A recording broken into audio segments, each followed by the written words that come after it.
Welcome to our presentation. Tonight, we are discussing how gun violence and the use of social media have impacted American youth. My co-presenters are Emily Berg, Alex Tremansky, and Jordan I. Go ahead. Guns continue to be the leading cause of death for U.S. children and teens since surpassing car accidents in 2020. Firearms accounted for 18% of childhood deaths ages 1 to 18 in 2023, the most recent year for which data is available from the U.S. Centers for Disease Control and Prevention Wonder database. In no other comparable country are firearms within the top 4 causes of mortality among children, according to a KFF analysis. Social media use by youth is nearly universal. Up to 95% of youth ages 13 to 17 report using a social media platform, with more than a third saying they use social media almost constantly. Although age 13 is commonly the required minimum age used by social media platforms in the United States, nearly 40% of children ages 8 to 12 use social media. Okay. So hello, my focus is to discuss how social media use by elementary students can potentially influence gun violence. While we often think of social media as a tool for connection and communication, it can also expose young minds to negative influences that can remain with the child throughout all of their school years. It's important to recognize that children today are growing up in a digital age. Even at the elementary level, many students have access to social media platforms like YouTube, TikTok, and Instagram. According to a University of Michigan study, a third of children ages 7 to 9 are engaging with these platforms. This early exposure can significantly shape their perceptions, including their views on violence. The normalization of aggressive behaviors in media content can blur the line between fiction and reality for young, impressionable minds. Unfortunately, social media can be a breeding ground for harmful content. Children may encounter violent imagery, weapon use, or discussions about gun culture that they may not fully understand. This exposure can desensitize them to real-world violence, or worse, glamorize aggressive behavior. Moreover, certain challenges or trends that circulate on these platforms can encourage risky behavior, including the use of weapons. Okay.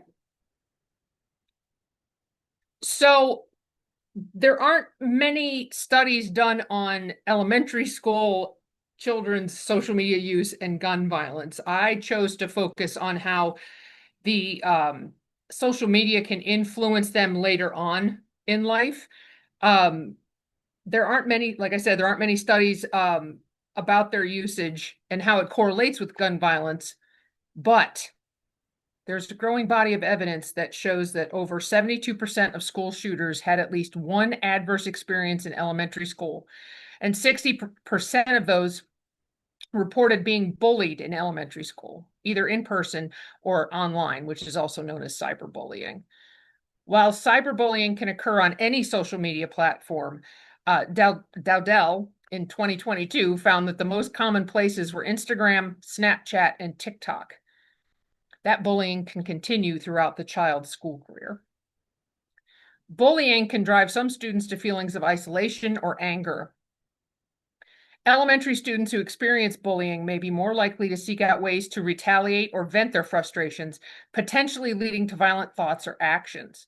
Additionally, platforms can act as echo chambers that amplify negative sentiments and foster aggressive behavior among peers. As students share and react to one another's posts, the collective mindset can shift toward acceptance of violence as a form of conflict resolution. Even the interventions aimed at preventing injuries and death during the school shooting can cause trauma. While parents and school personnel have relied heavily on active shooter or disaster drills to help protect elementary children from a school shooting, they may be causing more harm than they realize. According to RAPA in 2024, during these drills, students may be exposed to aggressive and frightening elements like fake blood, rubber bullets, and other events that can induce fear and traumatize young minds. Educators, parents, social workers should focus on either creating guidelines for these active shooter drills so that they don't further traumatize the child, or find other ways to help a child work through the emotions that they go through during bullying. Because what they're finding is the zero tolerance campaigns and the active shooter drills are further traumatizing students as opposed to helping them deal with the emotional stress of thinking that they're going to be shot in school. Thank you.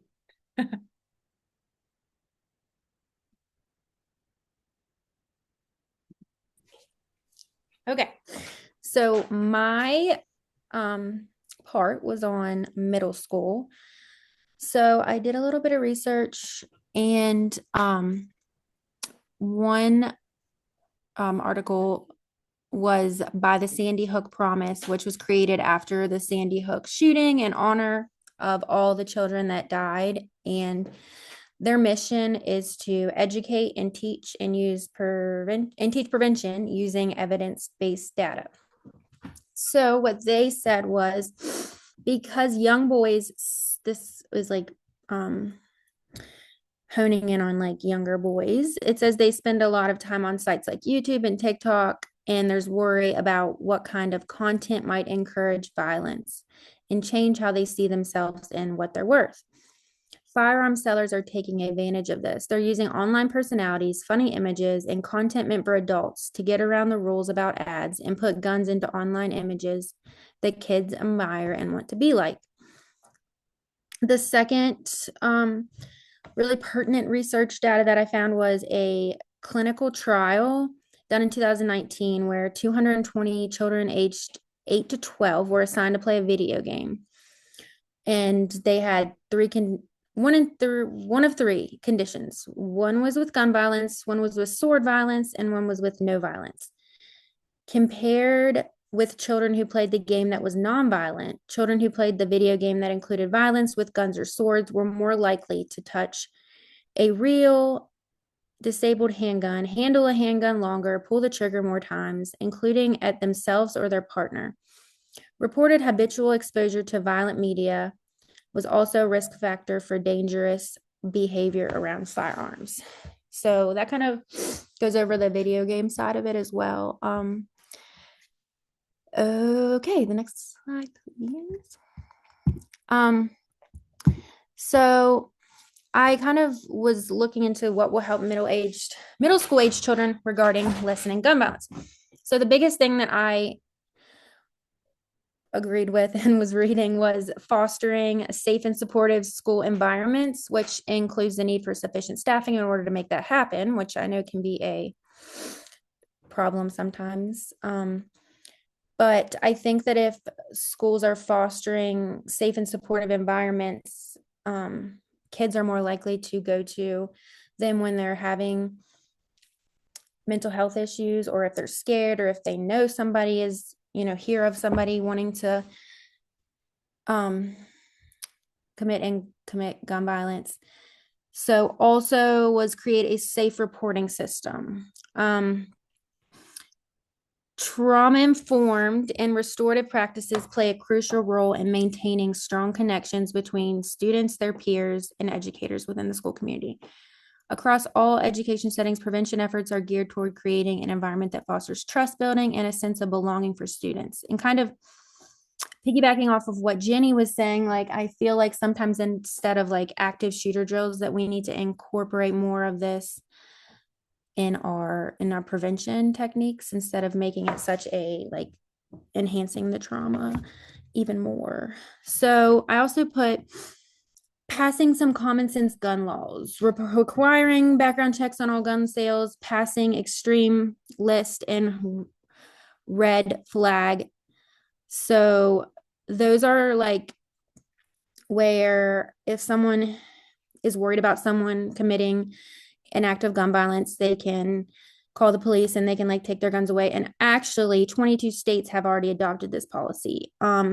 Secure firearm storage laws.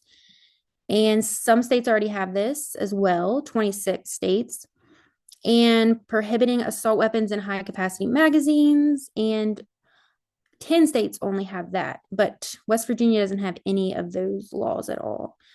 Um, I think that there should also be like continuous training for teachers and staff regarding prevention and education on this topic and how to foster a safe environment. Okay, yeah, next slide. So I just quickly put into two types of technology that have been put in place to prevent firearm violence in middle school. The Say Something Anonymous report system, it's a school-based system for 6th to 12th grade, so kind of like middle and high school. It allows students to create and submit tips about incidents or concerning behavior like threats with weapons. They can submit it anonymously, and the trained counselors will review it and act accordingly. And then the Crisis Text Line, which is a nonprofit company that provides confidential crisis counseling by trained volunteer mental health counselors. I think that these are good things to educate the middle schoolers about, to have in their pocket to use if they want to. And more than 350 school districts use these programs, and there actually is some in West Virginia that utilize these. And it has been implemented in all 50 states, just not every county and city. And that is all. Thank you. Okay, hi, my name's Alex, and the age group that I researched on was high school and teenage years. The rate of teenagers who use social media continues to increase each year, with over 95% of teens reporting having smartphones that allow them to access any and every social media platform that they want. The types of social media platforms that teens prefer to use has changed over the years. Sites that used to be the most popular, like MySpace and Facebook, are hardly even used or touched by younger generations. The pattern among these platforms is that they offer constant stimulation and constant gratification, which literally creates addictions to constant scrolling, constant overconsumption, and constant getting likes and what the feedback is from peers.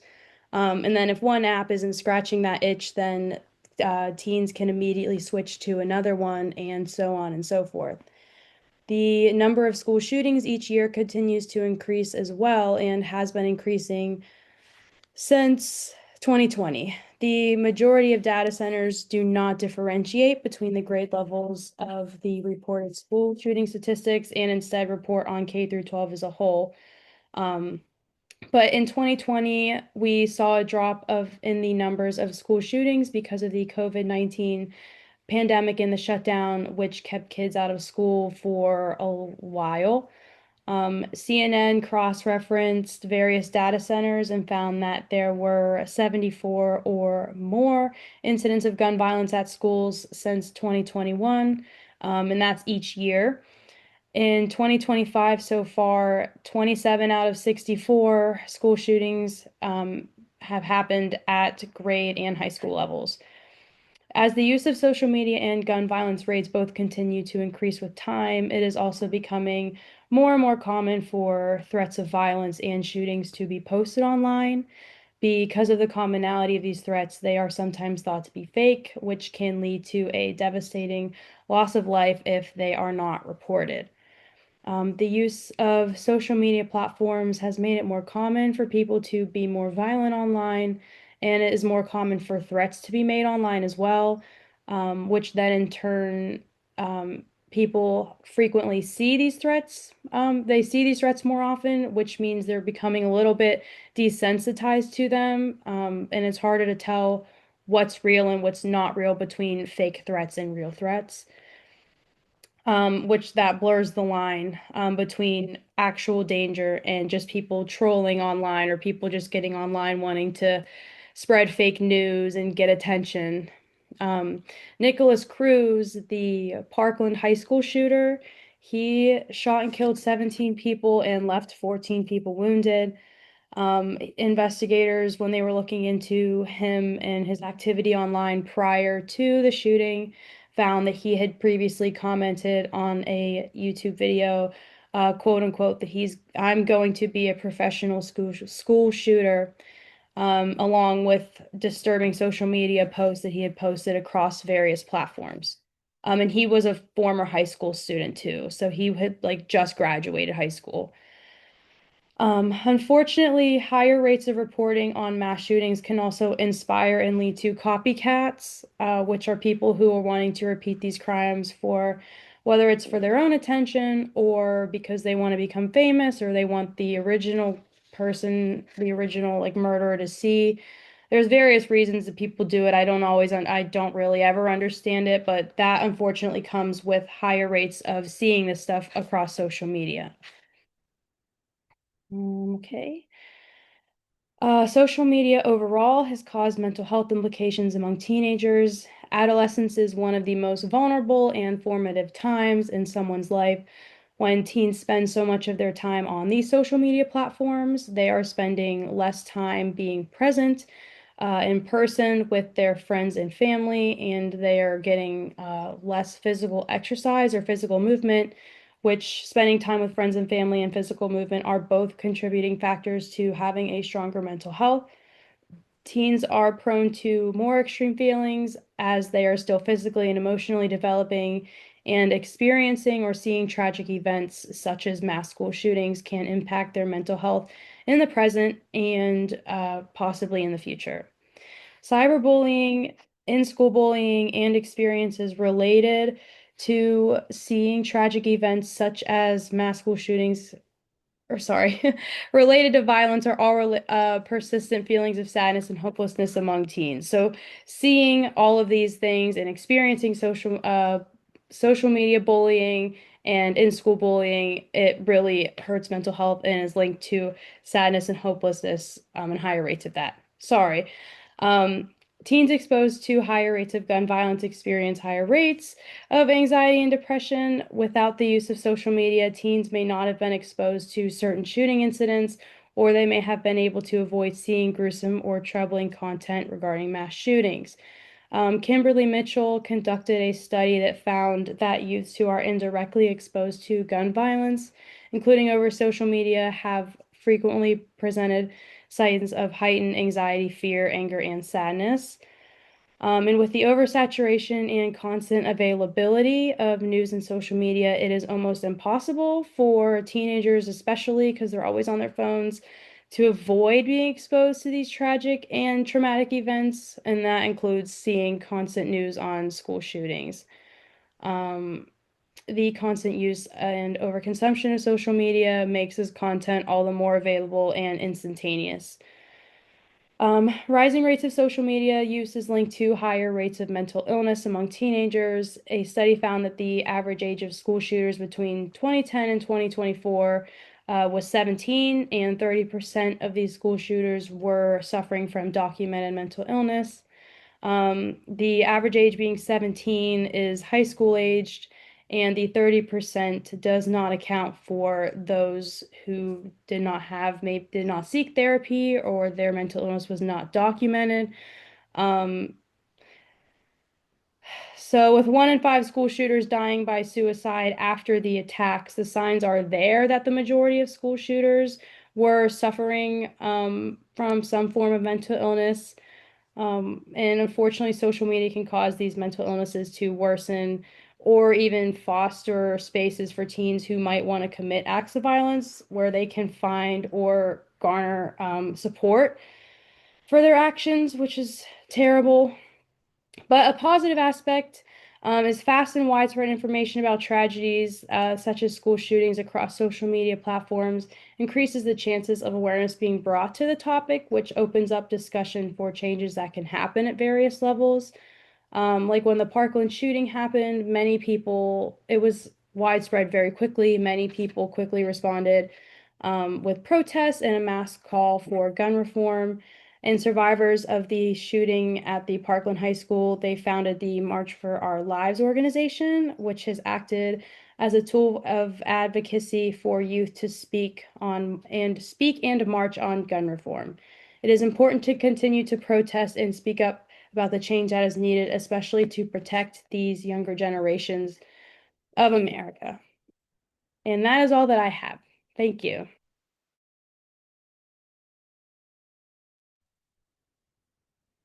All right. Hello, I'm Emily, as you guys know. So my kind of focus was consequences of social media use in later grades or college age students, young adults, that kind of age group. Um, so social media continues to be used at a high rate into a person's college years. One study found that 84.7% of students that participated used social media for 3 or more hours a day, which is a lot of time. And in the same study, they found that this high usage was significantly associated to higher rates of sleep disturbance, mental exhaustion, social isolation, and anxiety. Um, so obviously, you don't become an adult and stop using social media. You continue to use it. And I think college students especially use it a lot to kind of keep in touch with their cohorts. Um, a lot of colleges, they have students from all over, so it's a good way to stay connected with people. Um, so I kind of wanted to touch on that, which is why this section is not all bad though. There are many negative impacts of social media on young adults, but there are also ways it can positively influence them as well. It can foster the connection among cohorts, like I said, and help one stay informed on current events. You just have to be careful where you're getting your information from on those current events to make sure that that information is factual. Um, and it can be used as a creative outlet, like sharing like a painting that you made or a knitting project that you did online with others and kind of fostering an online community with maybe other artists or knitters. Um, the key, I think, for young adults is limiting and monitoring your social media usage. It's important to make sure you're not spending too much time on social media. That's important for all ages, I think, as well. Um, but it's also important to make sure you have in-person connections with other people and as well as be well educated on digital safety. Um, internet safety, I've actually taught internet safety to young kids once in my internship in my BSW. And, young kids, they had a lot of questions about internet safety, some that we couldn't even answer. So I think internet safety is something that's really important. And that even sometimes us adults, we don't always fully understand. So that needs to kind of be taught and received for all ages. Next slide, please. So how does this connect? Social media and gun violence for college students. So I wasn't finding super like exact studies on this when I was looking. There are obviously some out there. But I kind of went with more like a general overview for how social media can fuel gun violence, especially for like college age students. So, something I found is that it can escalate disputes or perpetuate gang violence specifically. Um, People can more readily attack each other online with hateful comments and ideology, and boom, it's right there, like it goes right to that person. Um, and social media provides a quote safe way to call out or antagonize gang rivals, which can quickly turn to real life violence. The one resource I used specifically talked about, pretty sure it was in Oakland, a girl that was shot and killed, and they still haven't solved the crime of who did it, but they are most certain that it was related to gang violence in that area. Um, and then another way that social media can be used, which I think when you've touched on your slides, was the notoriety aspect. Perpetrators of gun violence may use social media as a way to gain attention or fame from their acts of violence. Um, but I wanted to keep things, like I said, a little bit positive. So I did list some positive impacts. Social media can be used to combat gun violence in small ways. It can help bring communities together during times of hardship, and help bring awareness to issue of gun violence and kind of provide that call to action. And if a lot of people are talking about it, it might gain attention from people who can make changes about it, like our lawmakers and such.